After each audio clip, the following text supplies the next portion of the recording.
Boa noite, meus irmãos. Nós vamos hoje continuar a nossa série Decisões, conhecendo a vontade de Deus. Hoje é a nossa segunda mensagem. Estamos aqui numa série curta, serão apenas 4 mensagens sobre esse tema. E o meu desejo é que nessa noite, mais uma vez, Deus possa falar a você profundamente. O tema de hoje é: qual é a vontade do Senhor? Não sei se em algum momento da sua vida, talvez um momento crítico da sua vida, você já se fez essa pergunta: qual é a vontade do Senhor para mim? Será que alguma vez na vida você já se sentiu paralisado diante da necessidade de tomar uma decisão? É muito provável que pelo menos uma vez na vida você já tenha sentido aquele frio na barriga e aquele peso nos ombros por estar prestes a fazer uma escolha importante, uma escolha que pode impactar a sua vida profundamente. Quando nós precisamos tomar decisões sérias, é natural que a gente fique nervoso, que a gente fique angustiado, que a gente fique amedrontado. Por quê? Porque nós estamos sempre pensando nas consequências e nos riscos inerentes a cada decisão. E a coisa pode ser ainda mais difícil se você adotar a mentalidade do evangélico típico, que acredita que em cada decisão da nossa vida, ou para cada decisão da nossa vida, Deus tem uma vontade misteriosa que nós precisamos descobrir. Funciona mais ou menos assim: você tem diante de si uma decisão importante, e você acredita que para aquela decisão Deus tem uma vontade misteriosa, uma vontade secreta, que Ele não revela facilmente, mas que Ele espera que você descubra e tome a decisão de acordo com ela. E se você falha em identificar essa vontade de Deus e em aplicá-la à sua decisão, você vai sofrer consequências terríveis e estará irremediavelmente em desgraça. Então, como muitos de nós acreditamos nessa vontade secreta de Deus, e mais ainda nós acreditamos que é nosso dever descobri-la a cada dilema que nós vivemos, a gente acaba fazendo de tudo para descobrir essa vontade secreta de Deus. Os crentes nessa hora é como se vale esse tudo. Então o que é que a gente faz? A gente recorre a sinais, a gente quer receber sinais da parte de Deus para confirmar se é a opção A ou se é a opção B. Muitos de nós recorremos a sortear versículos bíblicos aleatoriamente. Você já deve ter visto isso. Senhor, fala comigo agora, e você abre a Bíblia assim aleatoriamente, e onde o seu dedo cair, supostamente a resposta de Deus estaria ali. E eu já vi pessoas que quando abrem, lêem e vê que não tem nada a ver, não diz nada com nada, diz: Senhor, agora é sério. E tenta outra vez. Outras pessoas recorrem também ao artifício de ficar observando as portas que se abrem, porque supostamente Deus vai guiar a pessoa pelas portas abertas. E outros ainda recorrem à famigerada tática da paz no coração. Será que eu sinto paz no coração para essa decisão que eu estou pensando em tomar? O fato é, a gente faz de tudo que for preciso para receber uma direção, desde que ela seja direta e sobrenatural. Só vale se for assim, direta e sobrenatural. E enquanto a gente não sente que essa vontade chegou, a gente fica inquieto, a gente fica angustiado e muitas vezes, pior ainda, que a gente fica paralisado, sem conseguir tomar decisão nenhuma. E muita gente passa muitos anos da vida paralisado, diante de uma decisão, deixando o tempo passar, enquanto não recebe uma instrução de Deus assim, de forma direta e sobrenatural. Mas o que a gente precisa questionar é se as coisas realmente precisam ser assim. A gente precisa em algum ponto se perguntar se é realmente isso que Deus faz conosco quando Ele nos vê em apuros. Se essa nossa reação diante de uma decisão é realmente o padrão bíblico para nós, ou se é puramente fruto do nosso misticismo ou da nossa ignorância. E é nesse sentido que eu convido a você para abrir a sua Bíblia comigo. Nós vamos ler Atos, capítulo 1, dos versículos 15 ao 26, e vamos tentar nesse texto identificar princípios para se conhecer a vontade de Deus. Atos 1, de 15 a 26.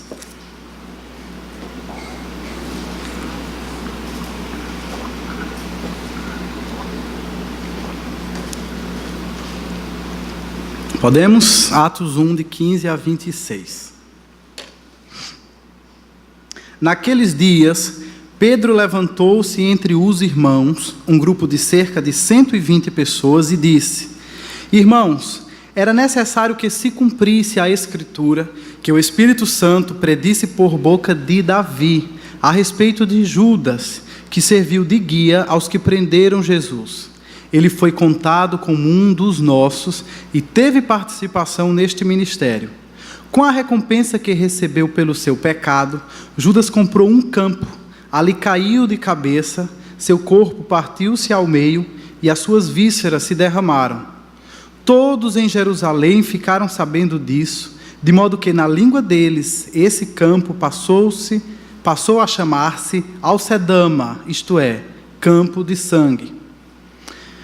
Porque, prosseguiu Pedro, está escrito no livro de Salmos: fique deserto o seu lugar e não haja ninguém que nele habite, e ainda que outro ocupe o seu lugar.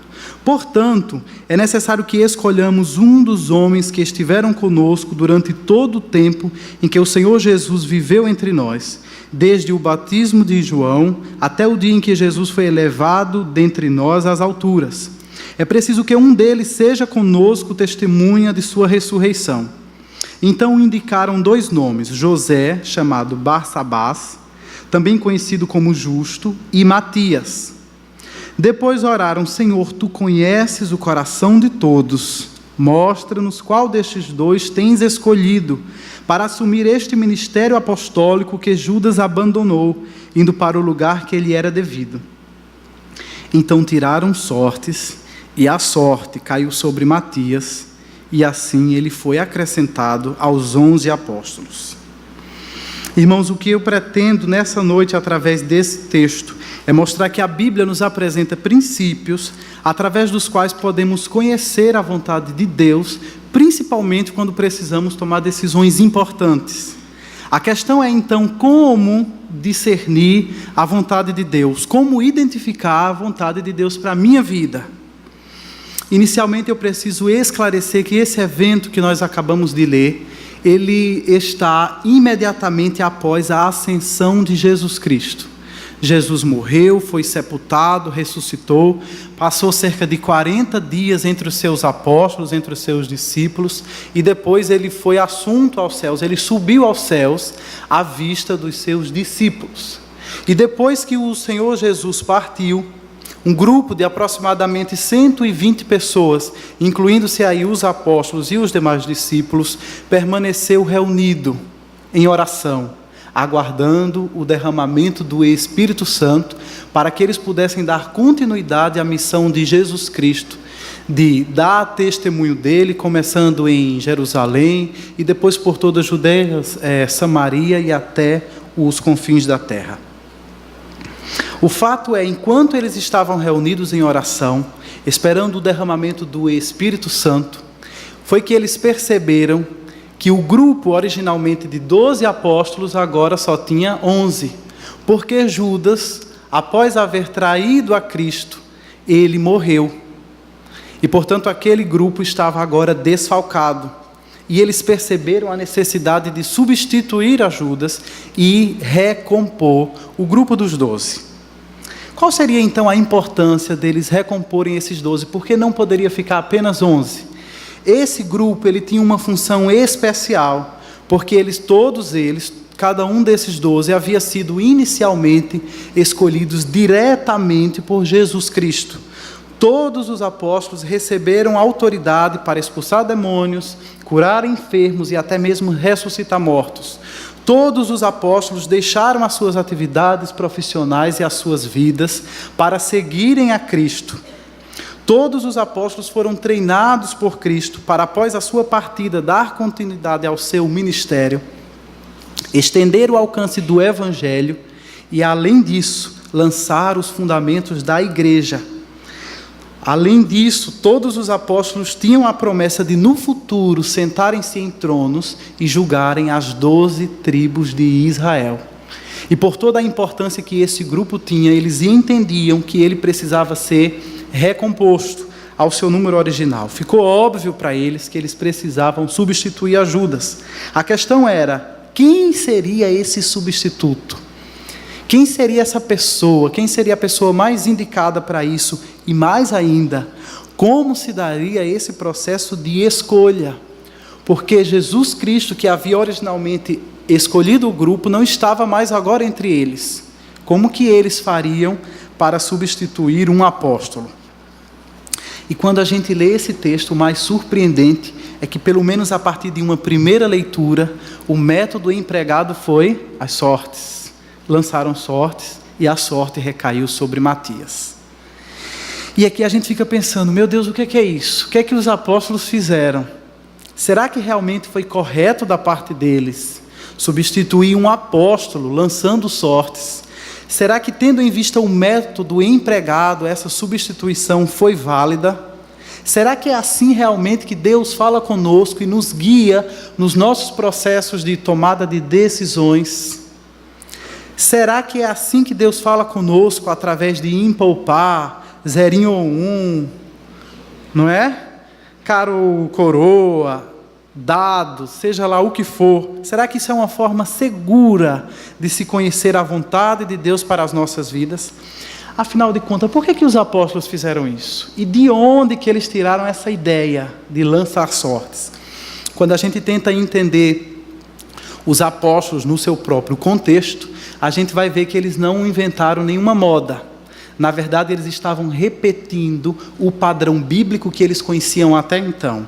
Porque por todo o Antigo Testamento nós vemos o povo de Deus lançando sortes para decidir sobre coisas sérias, para decidir sobre coisas concernentes ao reino de Deus.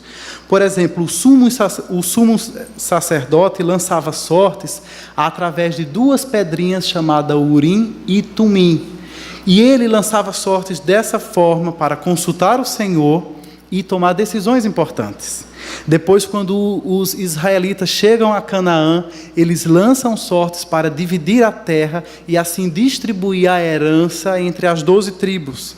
Mais tarde, no capítulo 7 de Josué, nós lemos que os israelitas mais uma vez lançaram sortes para descobrir o pecado de Acã.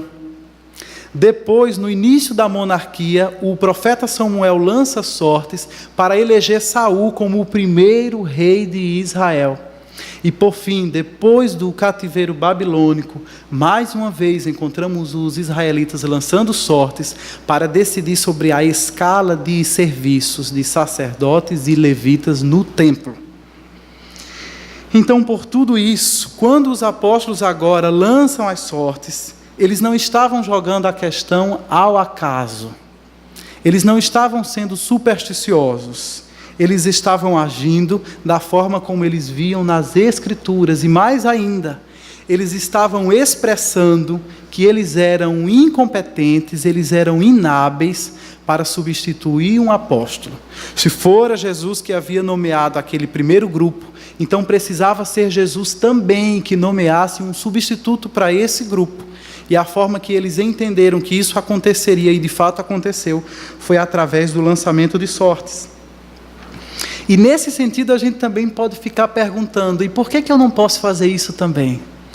Não seria tudo muito mais fácil se diante dos diversos impasses que a gente tem na vida, a gente pudesse simplesmente fazer uma oração, jogar os dados e tomar uma decisão correta, na certeza de que aquela era exatamente a vontade de Deus para as nossas vidas? Seria muito melhor.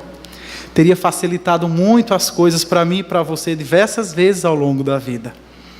Quando a gente lida com isso, as dificuldades que a gente encontra, tanto na interpretação quanto, principalmente, na aplicação desse texto, trata da questão do precedente histórico. O precedente histórico questiona quanto do que encontramos nos textos narrativos da Bíblia pode ser imitado pelos leitores de hoje. Quanto daquilo que a gente vê narrado na Bíblia pode ser simplesmente copiado por nós, os seus leitores atuais.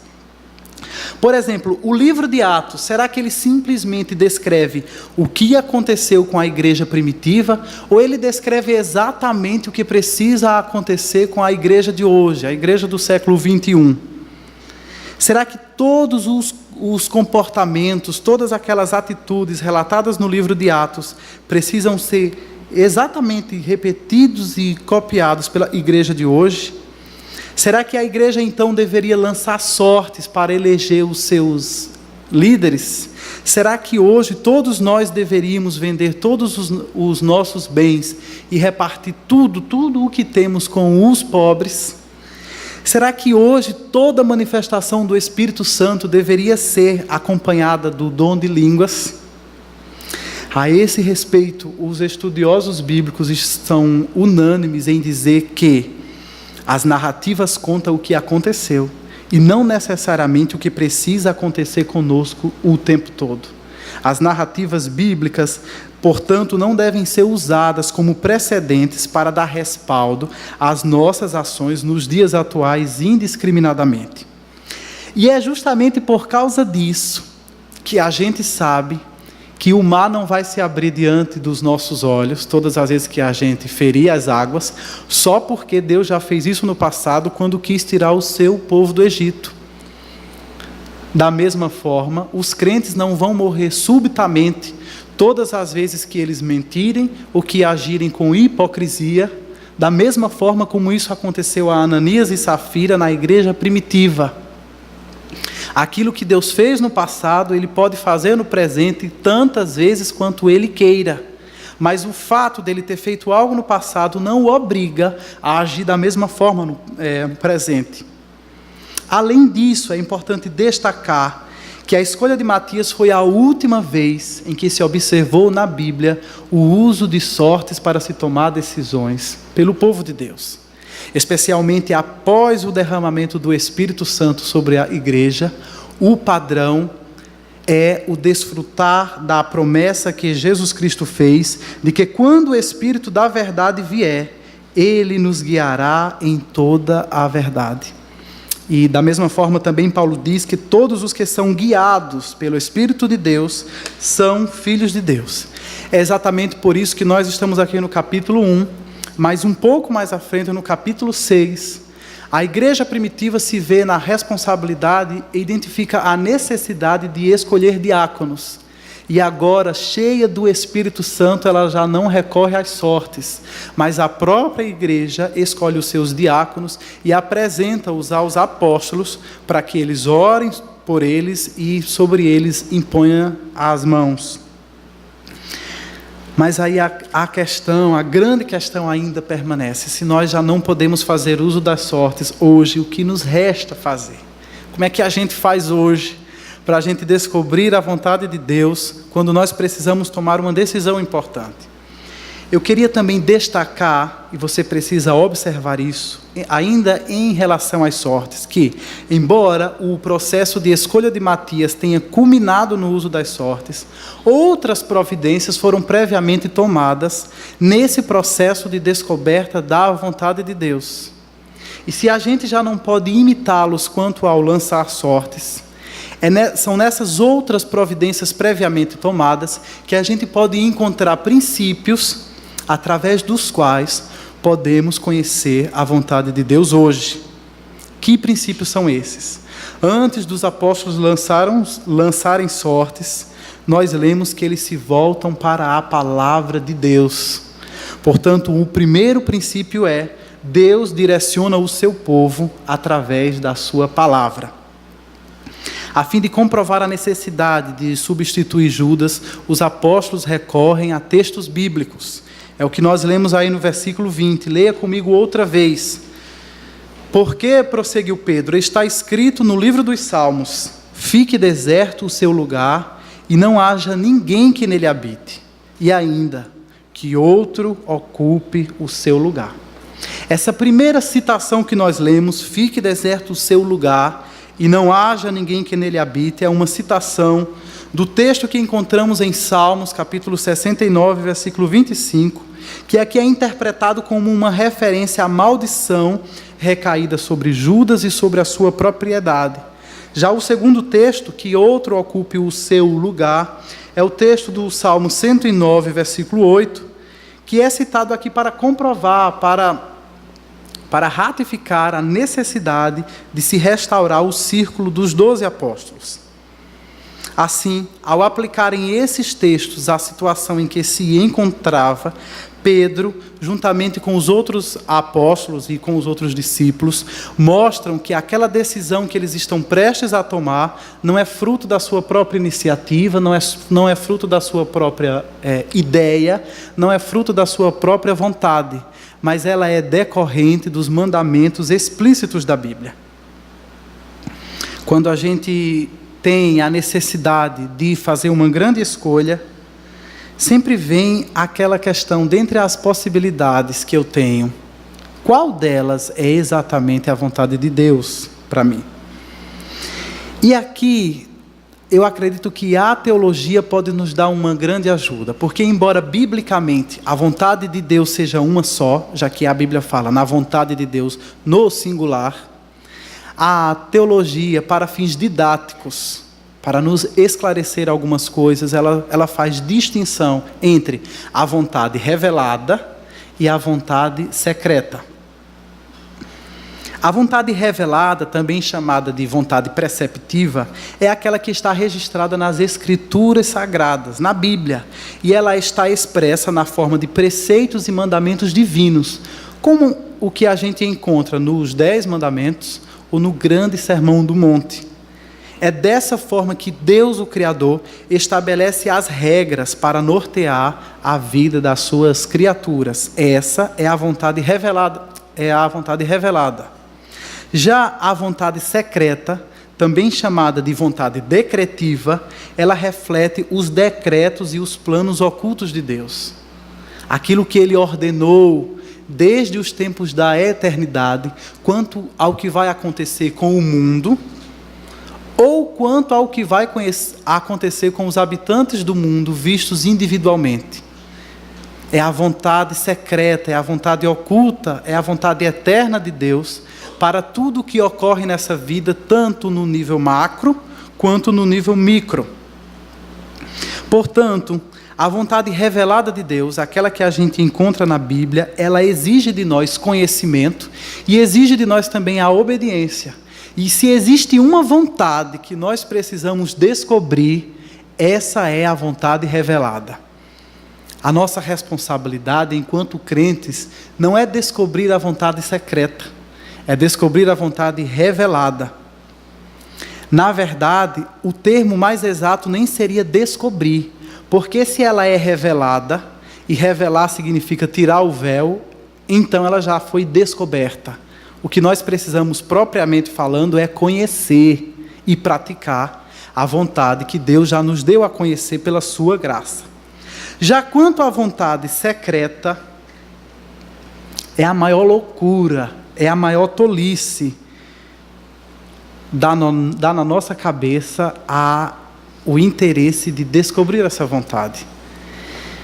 Porque se Deus, pela sua soberana vontade, ocultou-a de nós, então é óbvio que nenhum de nós tem nem a capacidade, nem a necessidade de descobri-la com os nossos próprios recursos. Provavelmente ou naturalmente a gente só vai conhecendo a vontade secreta de Deus na medida em que o tempo vai passando e a gente vai vendo o desdobramento da vontade secreta de Deus em nossas vidas. Mas é a maior loucura, é a maior tolice tentar descobrir a vontade secreta de Deus antecipadamente, tentar arrancar de Deus esse segredo. Então, embora excepcionalmente Deus possa revelar a alguém a sua vontade secreta, via de regra, Deus nos guia mesmo, é através da sua vontade revelada. Veja, por exemplo, Josué, quando ele foi substituir Moisés, Deus poderia eventualmente revelar algo da sua vontade secreta para ele. Mas, via de regra, Deus prometeu abençoar e prometeu guiar Josué através daquilo que já havia sido revelado. E até aquela altura, tudo o que tinha sido revelado era no máximo os 5 primeiros livros da Bíblia.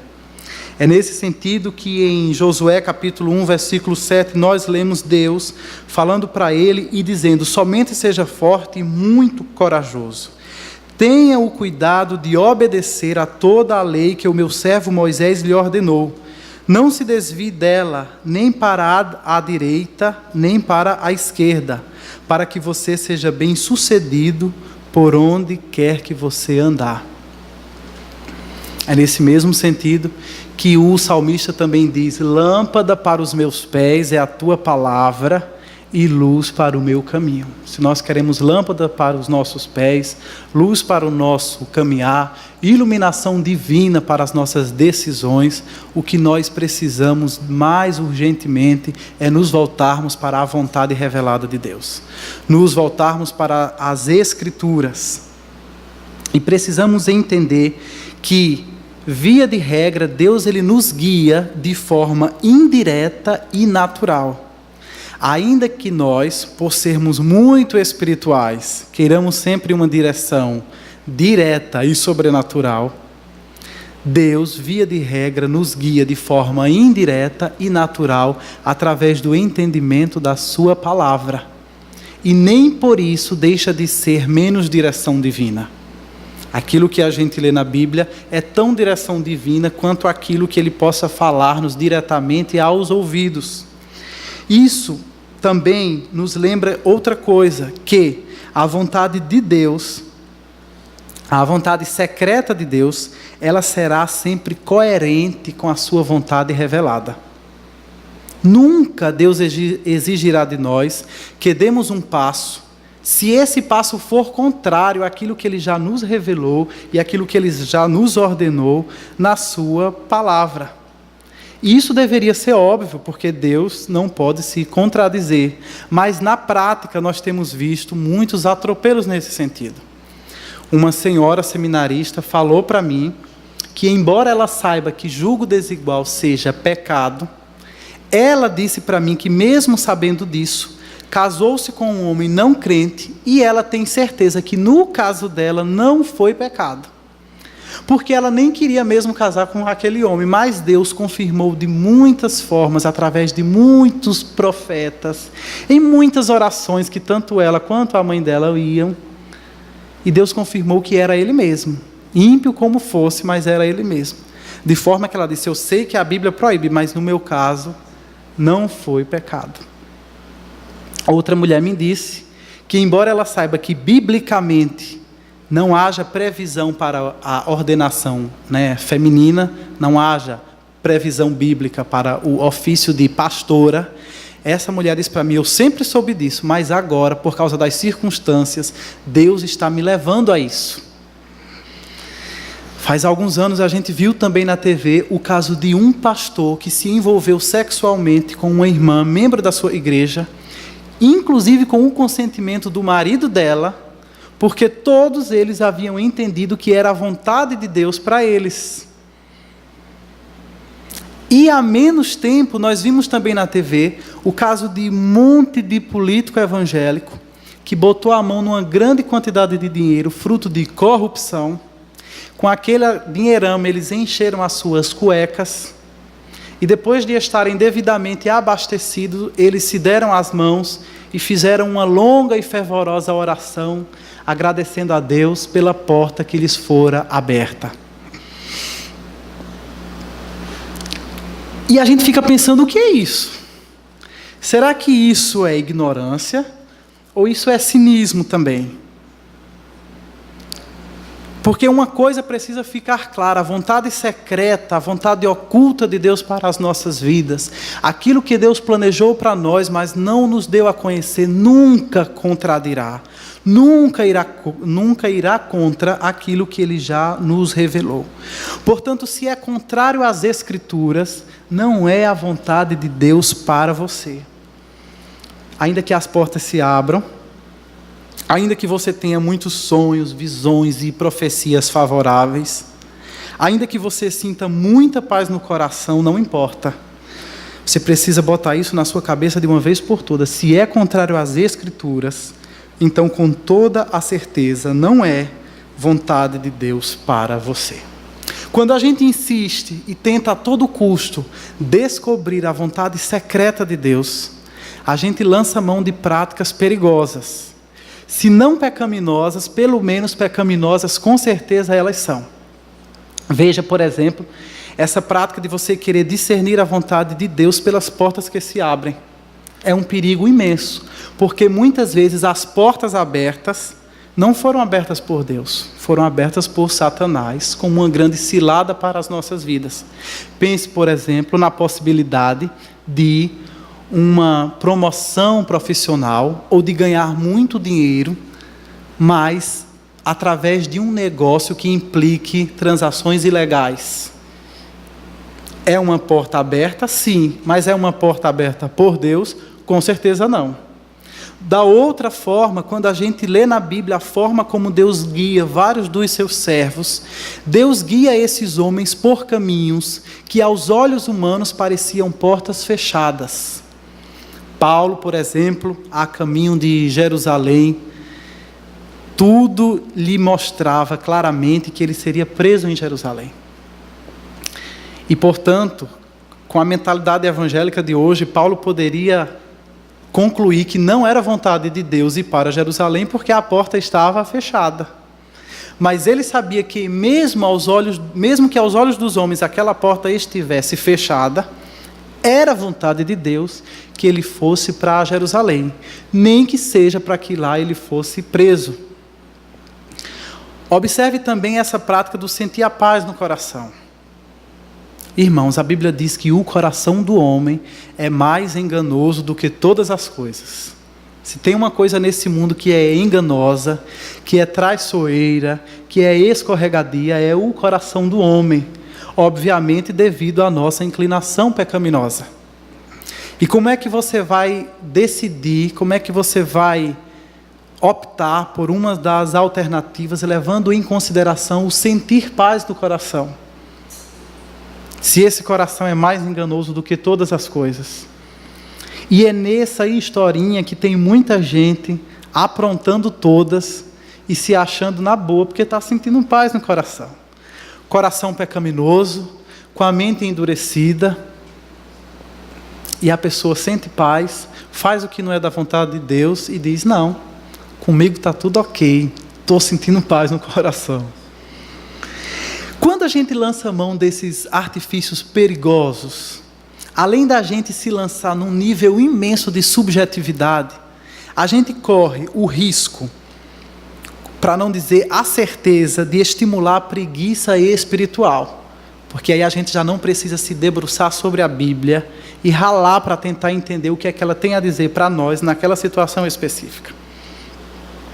Também, buscar esses meios para se conhecer a vontade secreta de Deus alimenta e muito a nossa ansiedade.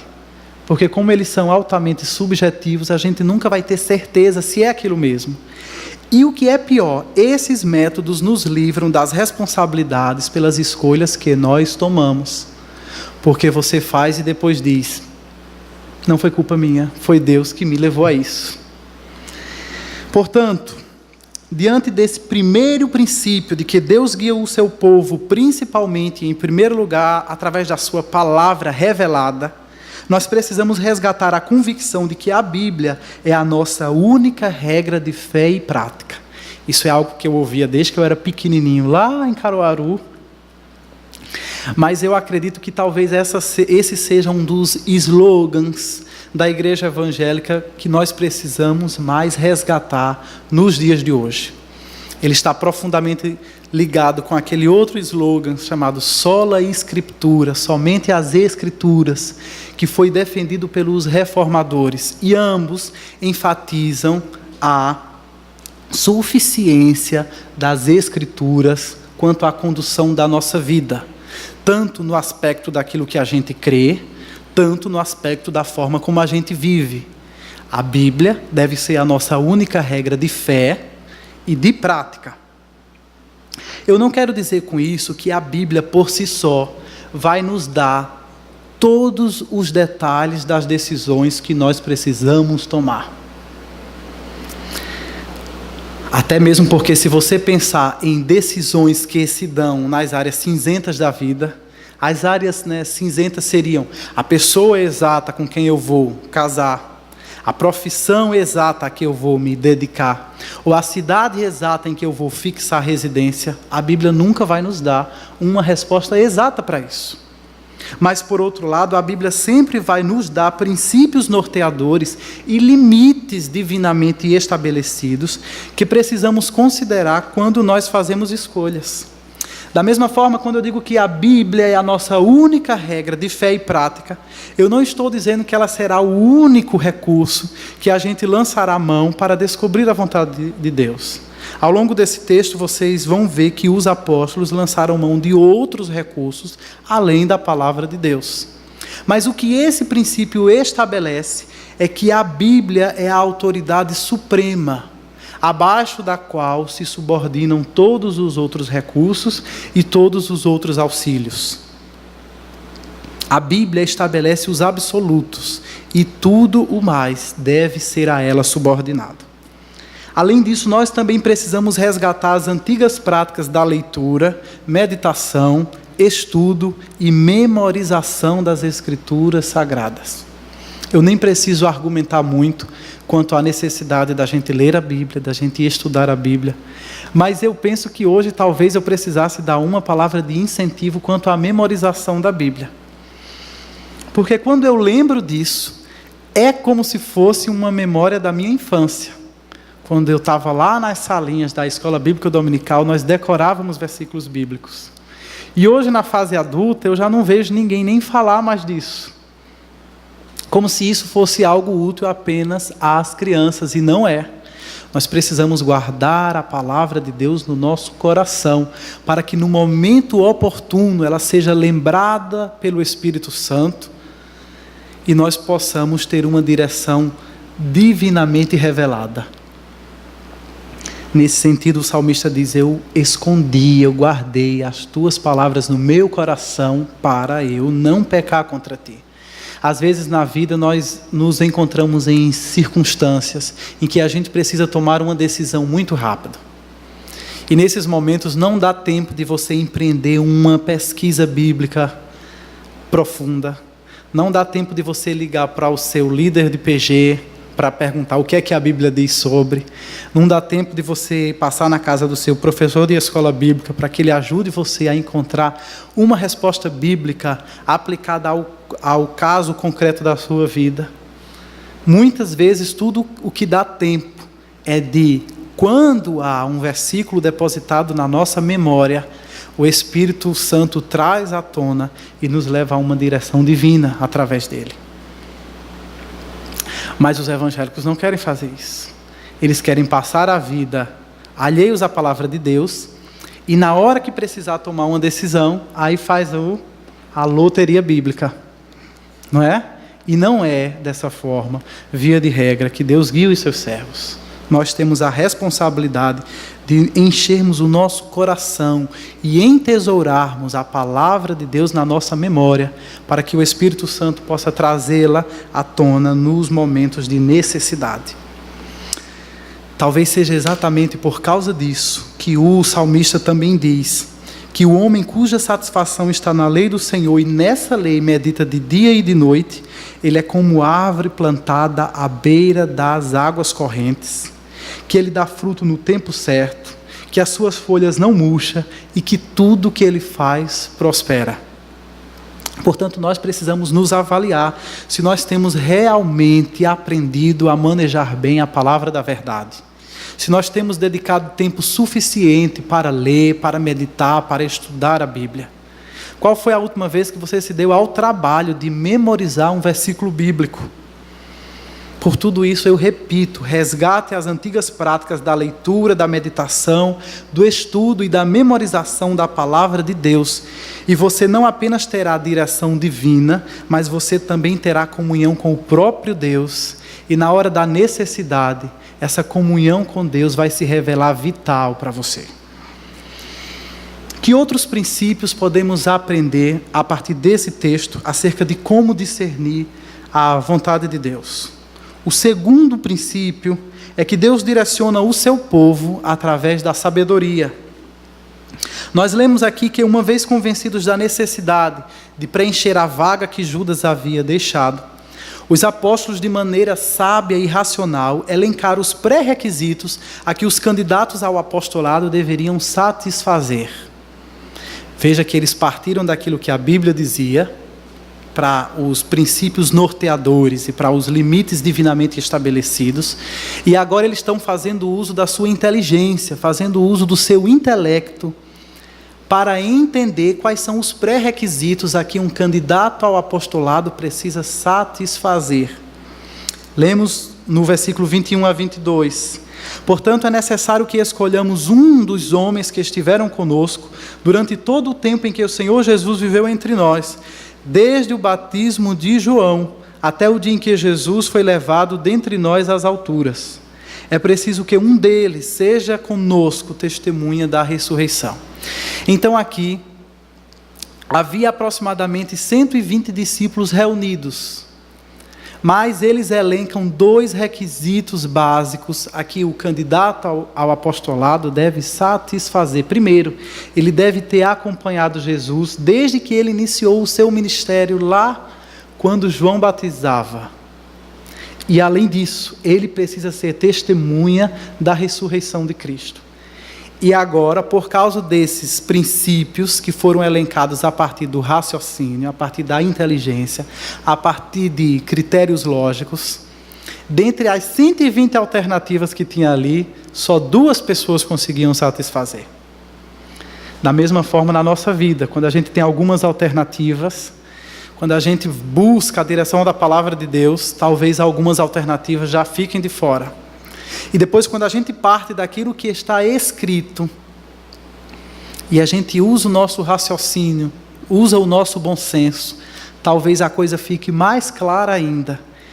E a opção que representa a vontade de Deus fique muito mais clara para você. Por exemplo, se você está em dúvida se é da vontade de Deus que você case com Maria ou que você case com Severina, a Bíblia não vai dizer isso. Não tem nenhum versículo que diz case com Maria e não com Severina.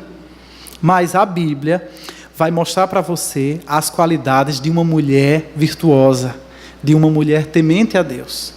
E a partir desses princípios e limites que a Bíblia estabelece, você analisa as suas alternativas e as coisas ficam muito mais fáceis. Às vezes fica claro que uma daquelas não corresponde ao padrão bíblico. E é isso que a gente vê aqui na Bíblia. Eles não apenas recorrem à palavra de Deus, mas eles recorrem também a critérios lógicos e racionais. E aqui, mais uma vez, parece que nós temos uma certa dificuldade com isso na nossa cultura evangélica.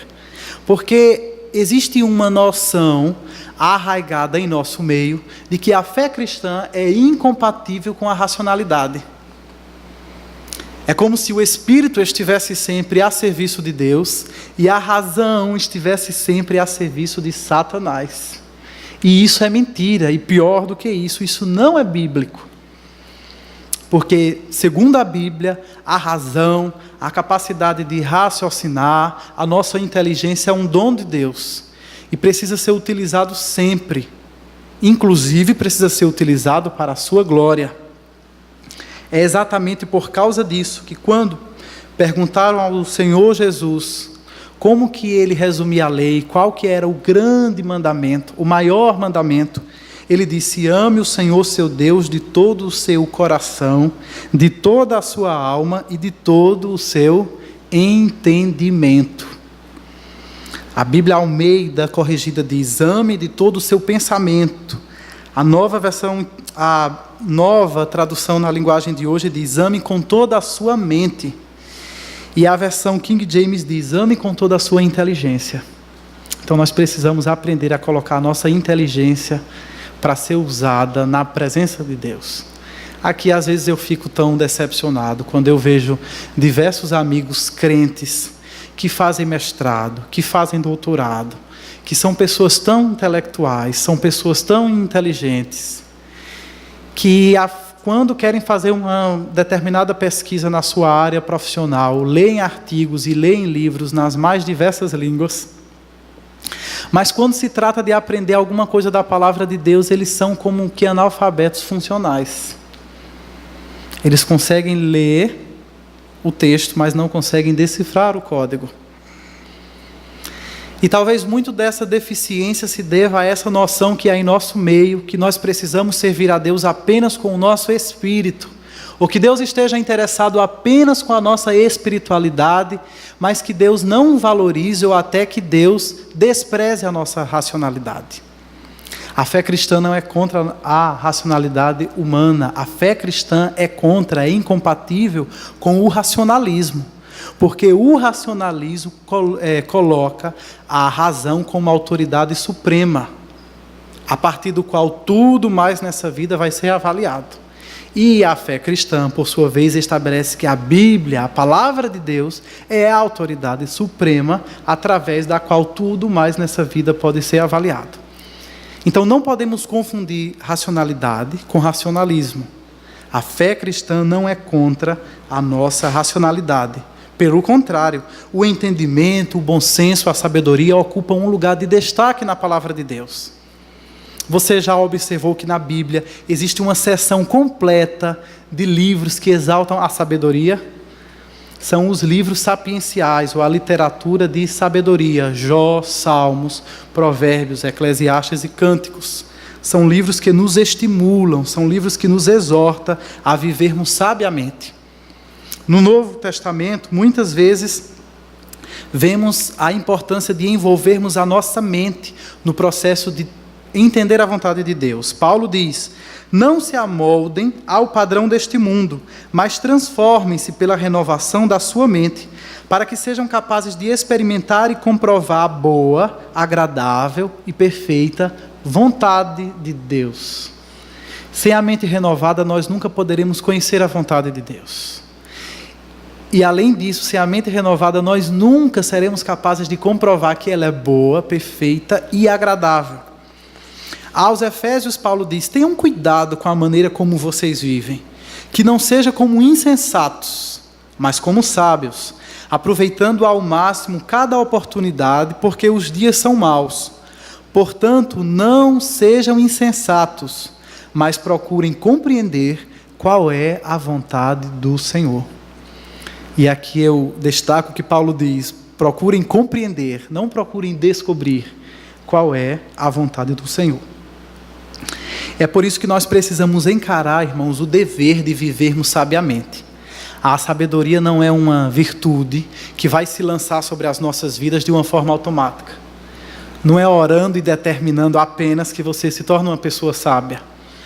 A Bíblia fala da sabedoria como uma virtude em que nós precisamos nos investir da responsabilidade de buscá-la.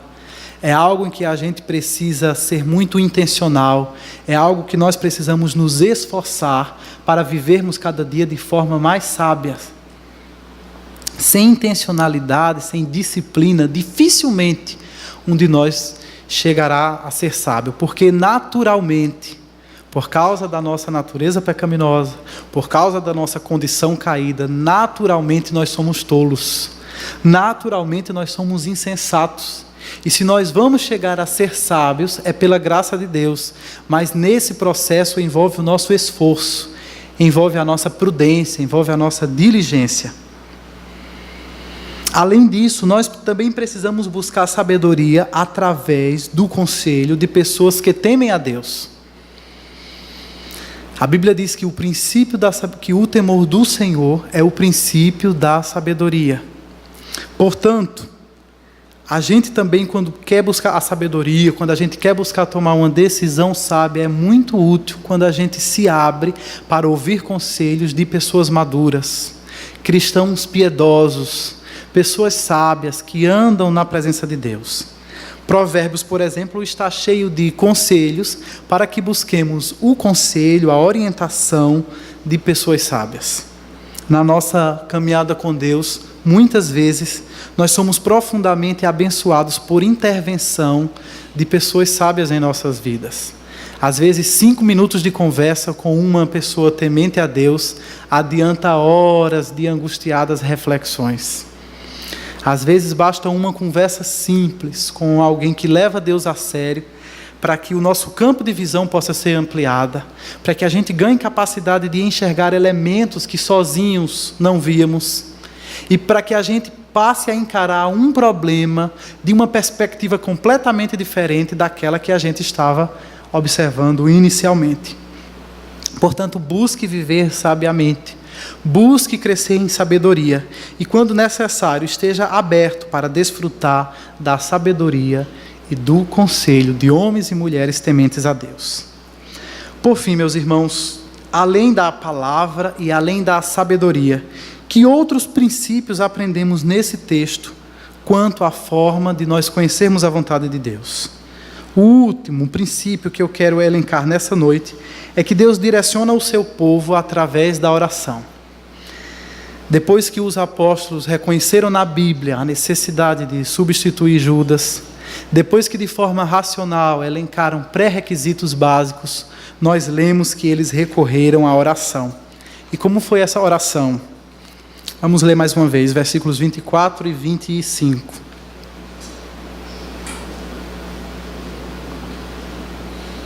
Senhor, Tu conheces o coração de todos.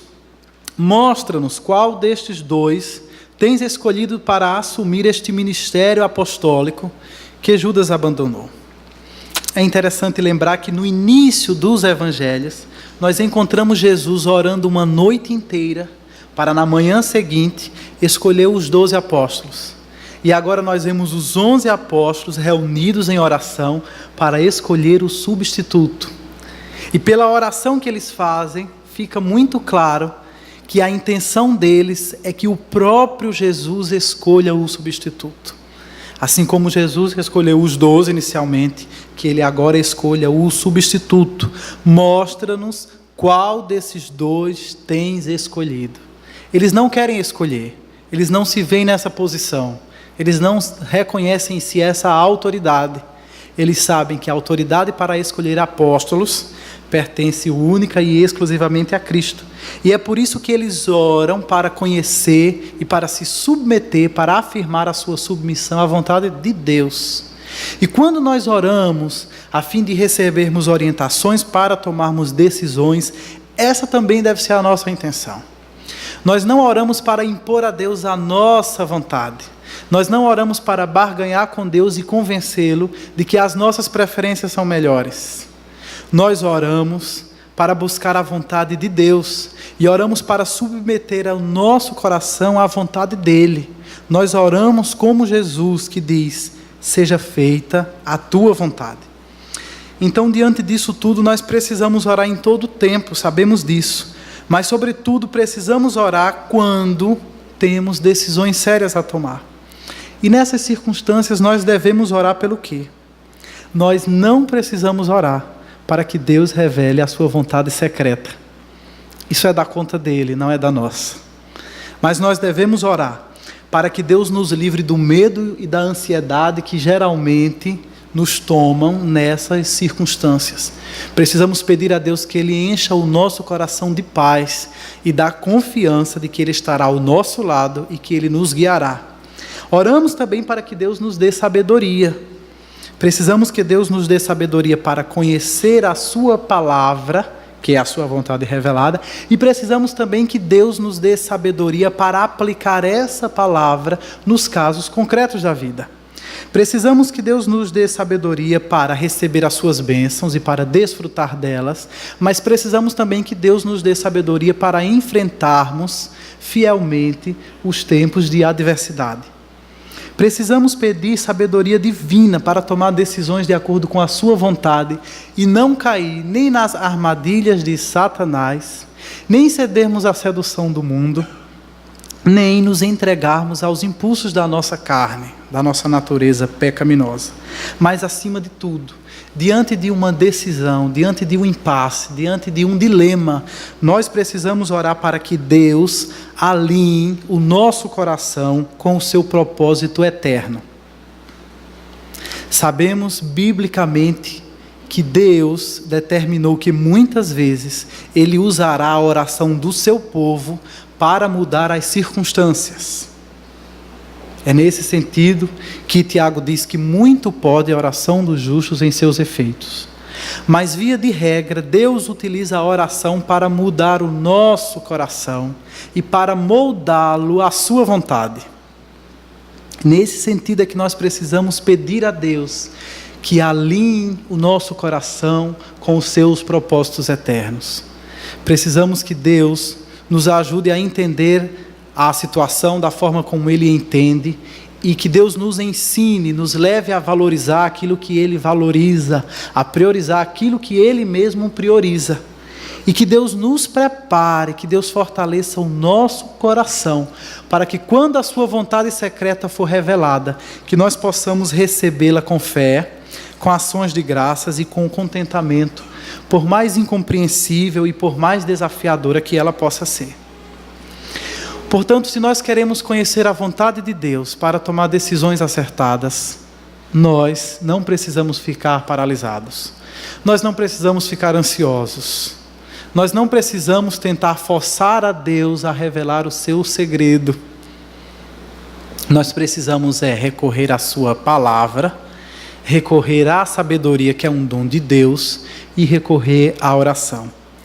Mas acima ou para além desses princípios que nós elencamos nessa noite, se você se encontra numa situação difícil e precisa tomar uma decisão, eu quero desafiar você nessa noite a lembrar que a direção divina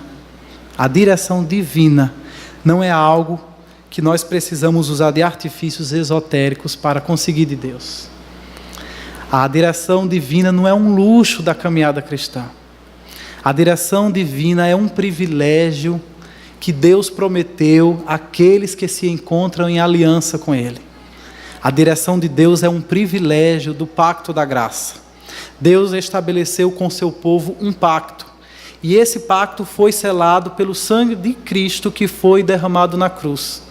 E dentro desse pacto nós temos responsabilidades, mas nós temos também privilégios. E um deles é que Deus será para sempre o nosso Deus e que nós seremos para sempre o seu povo.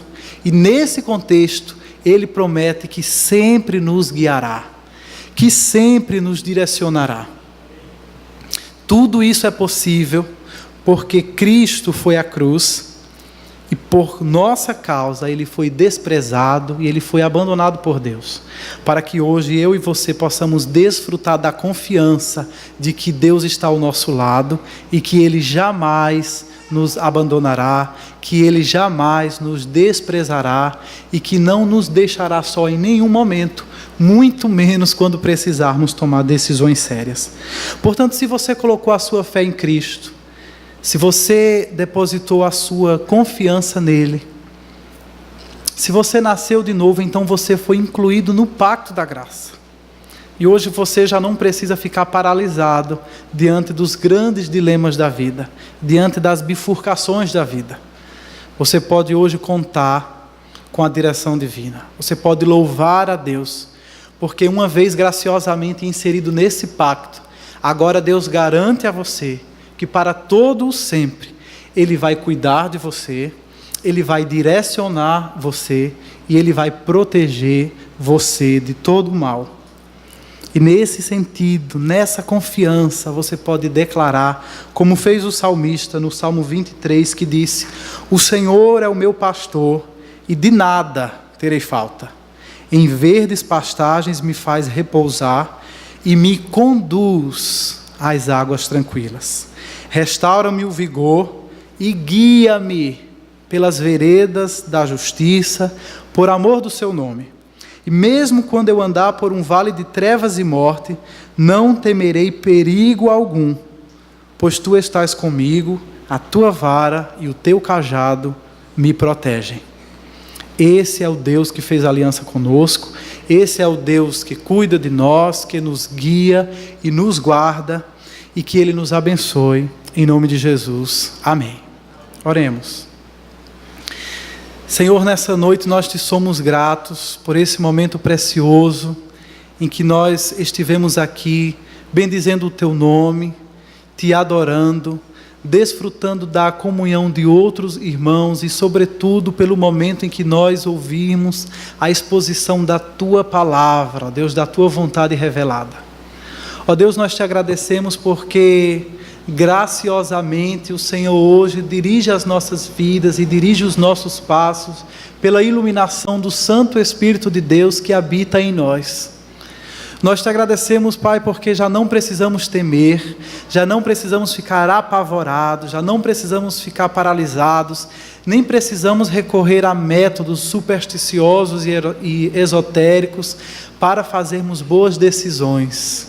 Iluminados pelo Teu Espírito, podemos recorrer aos princípios norteadores revelados na Tua Palavra. Podemos recorrer à Tua sabedoria, à sabedoria que o Senhor prometeu dar aos Seus servos. E podemos recorrer à oração e encontrar refúgio na Tua presença, ó Deus. Nós te agradecemos porque o Senhor cuida de nós, porque o Senhor nos guia, não por qualquer caminho, mas pelas veredas da justiça, por amor do Seu nome. E nós te agradecemos porque o Senhor promete nos proteger todos os dias da nossa vida, contra todas as adversidades e contra todos os perigos que nós possamos enfrentar. Nós te agradecemos, ó Pai, porque pela obra do Teu Espírito em nós, nós podemos desfrutar de uma mente renovada e assim comprovar que a Tua vontade para as nossas vidas, por mais misteriosa e incompreensível que seja, é sempre boa, perfeita e agradável. Ó Deus, nós te agradecemos porque Tu estás ao nosso lado e isso traz paz ao nosso coração. Nós te agradecemos, ó Pai, e te pedimos que a paz de Cristo guarde a nossa mente, que mesmo no dia mau, o Senhor possa tomar a nossa mente em Suas mãos, e a paz de Cristo que excede todo o entendimento, possa nos guardar, no nome de Jesus. Amém.